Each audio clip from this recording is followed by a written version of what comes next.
If you can, imagine a puppy that doesn't run. That's the case for one furry guy at the Humane Animal Welfare Society. It has nothing to do with his legs, but another condition, one that will require surgery. And get this, the price tag, as you can imagine, isn't cheap. As Fox 6's Christina Van Zelst introduces us to Ned and his journey to lead a normal life.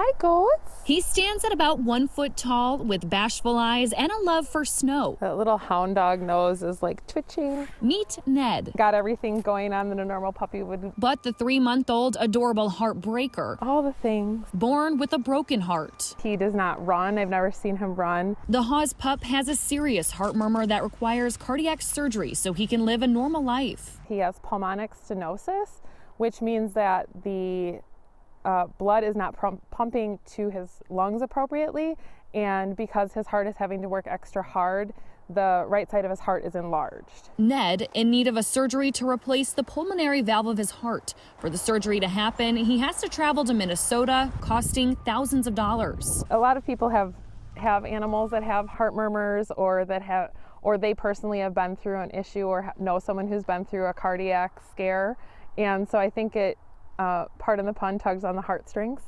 And Ned touched the community's heart, where more than $10,000 was raised in donations. They have the amount needed to have the surgery and even exceeded the goal. It was immense and it was heartwarming. The donations tastier than these treats, as Ned will soon have a shot at a normal life.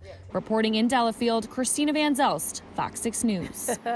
If that doesn't make you smile today, I don't know what will. Christina, thank you for that lovely story. Ned's surgery is scheduled for March 31st. And by the way, you can follow his journey on the Haws Facebook page. We have a link all set up for you. Just head over to our website, fox6now.com.